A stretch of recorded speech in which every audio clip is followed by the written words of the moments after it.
सोरां माल्टिमेडिया प्रेजेन्सजों दिहुनजानाय सुसिन लाहारीनि सिमां रायजो आबुं बर' फेस्ला सावथुनखौ बेखेवबाय।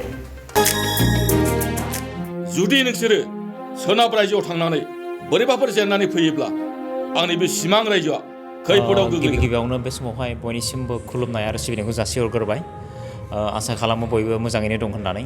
थ' बे समावहाय आं बेखौनो फोरमायनो सानदों जे दिनैनि थारिखआव जोंनि सिमां रायजो जाय सावथुनखौहाय रिलिज खालामनाय जादों, बे सावथुना मोनसे समाजारि सावथुन आरो बे सावथुना ओरैबायदि मोनसे सावथुन जादों जे बेवहाय न'खरसेनि गासैबो सुबुङानो एखे मोनसे जायगायावनो जयै नायनो हानाय बायदि मोनसे सावथुन जादों जे बेवहाय जेबो गाज्रि सोदोब बा गाज्रि सेन नोंथांमोना नुनो मोननाय नङा। आरो बेखौहाय जोंनि गोबां बर' समाजनि सुबुंफ्रानो अनसायगोन होननानै जों आसा खालामदों। आरो बे सावथुननि स्क्रिप्टआव गुबै बेनो दङ जे जों गोरोन्थि मावोब्ला साजा मोनो आरो जों मोजां मावोब्ला बयनिबो हेफाजाब आरो अननायखौ मोननो हायो। बे सावथुननि गेजेरजों बेखौनो बेरखांहोनो नाजादों। आरो दावराव दावसिनि गेजेरजों जों जोंनि समाजाव मालाबाबो सान्थि लाबोनो हाया।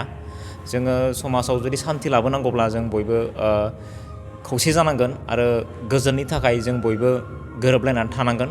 जों बे सावथुननि गेजेरजों बे मेसेजखौनो होनो नाजादों। थ' आसा खालामो बयबो बर' सुबुंफोरानो बे सावथुनखौ अनसायगोन होननानै। डाइरेक्टर हिसाबै सोर आरो प्रडिउसार हिसाबै सोर बाहागो लानानै बेखौ आबुं खालामो? बे सावथुनखौ स्क्रिप्ट एबा बे सावथुननि सल' लिरगिरि हिसाबै आंनो दङ, मिजिं नार्जारि हिसाबै। आरो जोंहा बे सावथुनखौ प्रडिउस खालामदों ससि लाहारी। आरो बे सावथुनावहाय गाहाय फाव खालामदों जोंना दिखियाजुलिनिफ्राय फैनाय मोगथां बिथाङा। आरो एक्ट्रेस हिसाबै दं जोंहा बिथराय। आरो लोगोसेयैनो राजा हिसाबै जोंहा दङ रन्जित उजिर आदा बिथां। लोगोसेयैनो आरो गुबुन मोनसे पार्टी हिसाबै जोंहा कुमार बरगयारी बिथाङाबो दङ। थ' बेबायदिनो माखासे जोंनि चिरां जिल्ला आरो क'क्राझार जिल्ला बेनिफ्राय बाक्सा जिल्लानि फावगिरिफ्रा बेहाय सावथुनाव फाव खालामदों।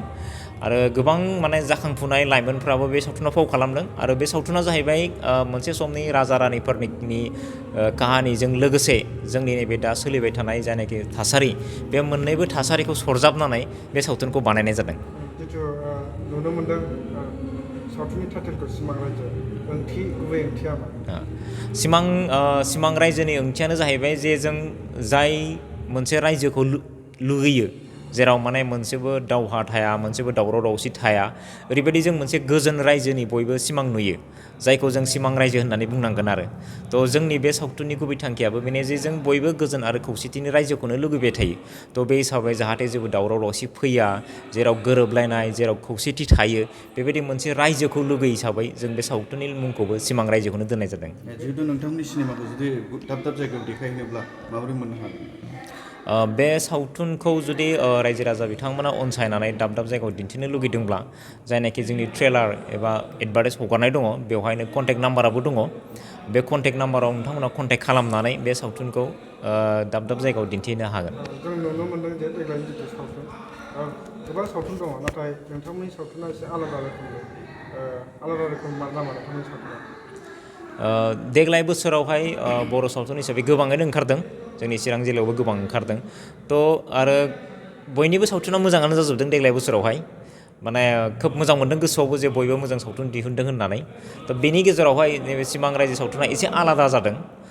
आलादा बुंनायनि खारनानो जाहैबाय जे बे सावथुनावहाय राजा रानि ओंखारलायनाय, माखासे जायखौ जोङो जम राजा होननानै बुङो, मोदायफोर ओंखारलायनाय, आरो जोंनि दानि समाजारि मोनसे थासारि, बे थासारिखौबो बे सावथुनाव नुनो मोनगोन।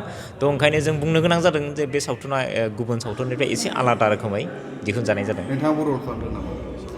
बे सावथुनाव आंबो रल खालामदों, एसे मेन हिर' जाय एक्टर दङ बिनि लोगो हिसाबै बे सावथुनाव रल खालामदों। माबायदि रल खालामदों? आं एसे सावथुना एसे कमेडिजोंबो खारदों। थ' बे हिसाबै आङो हिर'नि लोगो हिसाबै, सासे कमेडियान लोगो हिसाबै रल खालामदों। मोनसे बाथ्राखौ जों मिथिनो लुबैगोन, जितु बे सावथुनाव राजा रानि, दानब बा जम राजा ओंखारलायनाय, गुबैयै बे माबोरै जायो? जों बे सावथुनावहाय ओरैबायदि जायो जे दानि समाजाव जाय सुबुंफ्रा गाज्रि खामानि मावो, जोंनि आबै आबौमोना बुङो जे जों थैखांनायनि उनावहायलायनो जोंनि सोरगोआव थाङो, बाहाय जम राजामोना जोंनि फाब मावनाय बा मोजां हाबा मावनायफोरखौ सुनायो, दा बिनि उनावहाय जोंखौ साजा होयो। थ' बे सावथुननि काहानिखौबो जों बिदिनो लांदों जे दानि समाजाव माखासे सुबुंफ्रा गाज्रि खामानि मावोमोन, जायखौ सोरगोआवहाय थैनायनि उनाव सोरगोआव सौहैयो। बिनि उनावहाय जम राजाया बिथांमोनखौ साजा होयो, साजा होनानै आरो फिन जोख्लाय हरनायनि उनावहाय मोनसे गोदान रायजोआव बिथांमोना सौहैयो, जेराव बे रायजोआवनो माखासे राजा रानिफोरखौ बिथांमोनाबो लोगो मोनहैयो आरो। दा बे सावथुननि काहानिया बेबायदि खालामदों आरो। Thank you. बेयावनो मिडिया नोंथांमोनसिम जों खुलुमनायखौ जासिग्रोबाय। थारमाने दिनै 2 अक्ट'बर जों बारायखौ मोजांखौ मोन्दों। दिनै 2 अक्ट'बर गान्धी जयन्ती दिनाव जों दिनै रिलिज खालामनो थाखाय जोङो थारमाने जोङो दिनै प्रिमियार श' खालामनो हाथ'वाखैब्लाबो जोङो रिलिजनि नामै नोंथांमोनखौ लेंहरनानै जोङो बेहाय फोसावनो सानदों जे सिमां रायजो दिनै रिलिज खालामजेनबाय। बेवहाय जों बुंनांगोन जे प्रडिउसारा जोंना सचिन लाहारी आरो स्क्रिप्ट एन्ड डाइरेक्टर बेयो जाहैबाय मिजिं नार्जारी। दा जोङो बयबो बुंगोन जोङो फंसे फंसेब्लाबो जोंनि जे नैबे जे जारिमिनाव गैयै बर'आ बे जाथाया जोङो मोनसे काल्पनिक बे बुस्थुखौ जोङो दिनै बहनदों। राजा रानि जानानै माबा मोनसे राजा बेबायदि बर'आ अनेक गोमालानानै रायजो जाबोनानै दंमोन, बे गोमादों। दा बेखिनिखौनो जोङो गोसोखांनानै बानायनाय जादों आरोखि। बेवहाय जों कमेडिबो सोनाय जादों। नोंथांखौ जों गोबां समाव गोबां फिल्मफ्राव जोङो कमेडियान खालामनायखौ नुयो। नोंथांनि रला बे सिनेमायावहाय मा? बे रलाव बे सिनेमायाव आङो रल लादों राजा हिसाबै, सिमां रायजोनि राजा। बावहाय आंहा फोरजाफोर दङ, सान्थ्रि गाहायफोर दङ, बे लानानै आं राजा जादों। ओमफ्राय गोबां ग्रुप दङ जोंना। जोंनि राजानि आन्दाराव सिङाव फिसा फिसा फिसा माखासे माबा लानानै थादों संसार जानानै, बेफोरखौ जोङो बहननाय जादों आरोखि बेखिनिखौ। बे फाव खालामनानै नोंथाङा माबायदि मोनदों? आङो जोबोद मोजां मोनदों। बे जुदि फाव खालामनायाव जुदि रायजो राजाफ्रा अनसायोब्ला मोजां मोननानै जुदि माबायोब्ला कमेन्ट होयोब्ला जों अनेक साबसिन मोनबावगोन आरोखि। आंथ' बिराद बिसेसकि आं साबसिन मोनबावदों आरोखि। ससे गुसुं राजानि एक्टिंखौ देखायनो हागोन नामा डायलगखौ? राजानि एक्टिङाव आङो बेखौल' बुंगोन दे, सान्थ्रि गाहाय